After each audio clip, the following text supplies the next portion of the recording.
Let's go to the next one.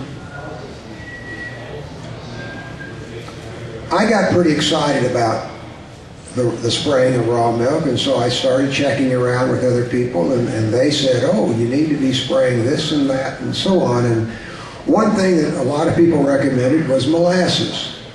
Half a gallon an acre is what most people recommend. They recommend, a lot of people will say if you use more than a half a gallon, you'll give your microbes in the soil such a surge that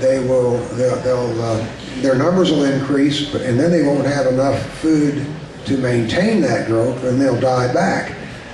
Well, I always thought, well, that's not good to do that, but I had a microbiologist tell me, well, that's not really all that bad. So if you get this surge in growth and they do die back, the microbes are there for the other microbes to eat. So if you get a book on microbes or go on the internet, you'll find out that this is really a very interesting thing. There's no way I could even hope to explain it to you today in a few minutes. There's a book out called Teeming with Microbes. I read it 2 or 3 times. It's very interesting. I would suggest that you try to get a hold of that book. But anyway, it's something that you just keep working at, and hopefully you pick up enough that you can feel comfortable trying to do some things around your farm. Liquid fish, I think I think it definitely helps. It's a little bit pricey, $4.50 to $6 a gallon. A lot of people put on 2 or 3 gallons. I'm tight. I try to limit it to 1. Sea salt is another thing that I have thought that is a real benefit. This is especially true for those in a 40 to 60-inch rainfall environment, annual rainfall environment. Your soils have been leached and a lot of the minerals are gone. The sea salt will put it back in there. Coral calcium, that's pretty pricey too. That's $10 an acre. So anyway, compost tea, that's free if you know how to make compost and you've got good compost. If you run it through a brewer, you can spray that on your soil and get a pretty good bang for the buck, I think. So those are just some of the things that we do and have done in the last 3 years. I told you that the Brix levels are higher where we sprayed the raw milk. Let me show you something that we did last fall. Starting October 26th of last year, I went out to a field and took some tested the Brix, and the fescue tested 25 to 30. I can't explain that. I don't know why it was that high. Napa Valley premium red grapes will only test 25. After a while, we'll go outside and test some grass that we brought up here. Coca-Cola will test 10 or 11. Mountain Dew about 13, maybe 14. So here's fescue last fall that tested one time only, 30. 25 or 26 to 29 every time we tested it. We came up with fescue that tested 26 to 30. We also learned that you can look at the plant and determine whether it's going to test well or not. A good, healthy looking plant, nice green color, not a bunch of lesions on it, not a bunch of dead particles. If it just looks like something that looks healthy, like, you just kind of sense what a healthy plant looks like, you test that plant, and it's going to test better than the old plant that looks kind of yellowish, not a good color to it. So every time we picked a good plant last fall, between October 26th and January 4th, we got the 25 to 30. I was flat on my back following back surgery on January 3rd and 4th. Brandon the young man here went out on the 4th of January and took that bricks test, and the morning before it had gotten down, I don't remember exactly what, I've got a record of it, so it was very, very cold, 0 or thereabouts, and that grass still tested above 25 on the morning of January, in the afternoon of January 4th.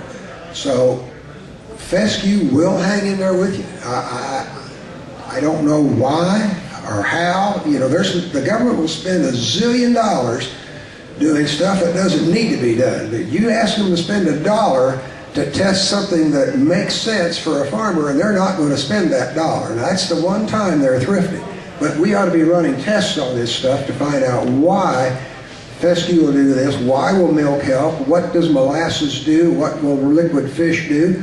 I don't know, but I can tell you, last fall and winter, we had incredible bricks levels.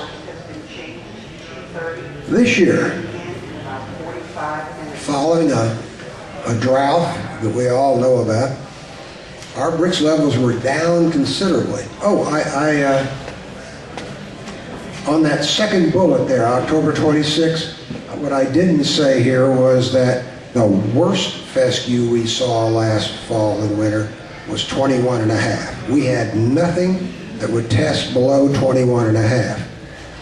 This year, November 1, just yesterday, we barely got to that 21.5 level. We had some 23s and some 17s, and I'll show you.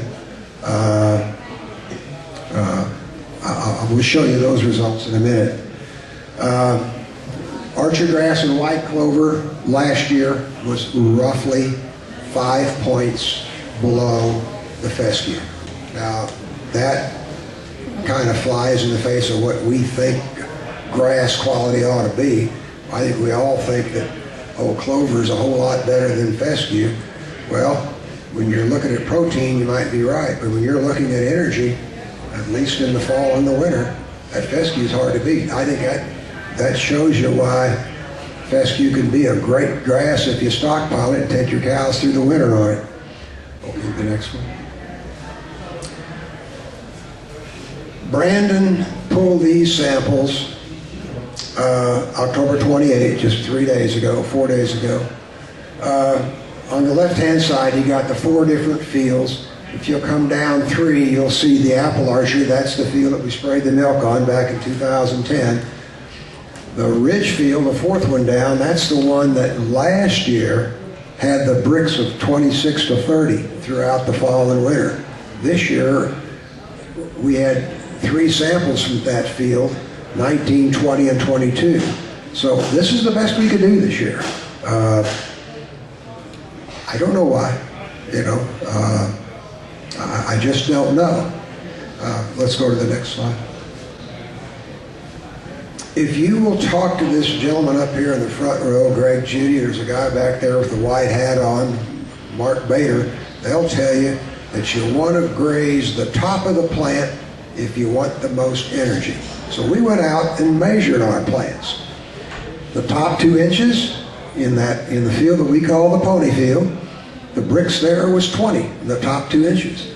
We measured the middle part, 17. The bottom, 12, bricks of 12.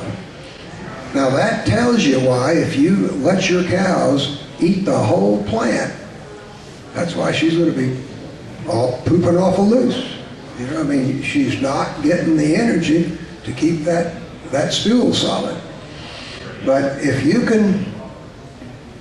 in a position to let them graze just the tops, you're gonna solve a lot of that looseness problem. This time of year, I don't know if you can do it. What we're doing is they're going to eat it out of the ground. What our cows are doing, they don't like fescue. They're going to eat the clover and the archer grass out of the ground. So what we are doing is we feed them a bale of dry hay a day, and that seems to help. And I don't think it's a waste because all we're doing is extending our grass. So I think it's money well spent. I think our cows are getting a lot better diet that way. But you can just see, any one of those, 23, 17, 13, 20, 16, 10, it's consistent. Every time you work your way down that plant, you're losing energy. So if you need any more than that, if that doesn't convince you, I can't help you.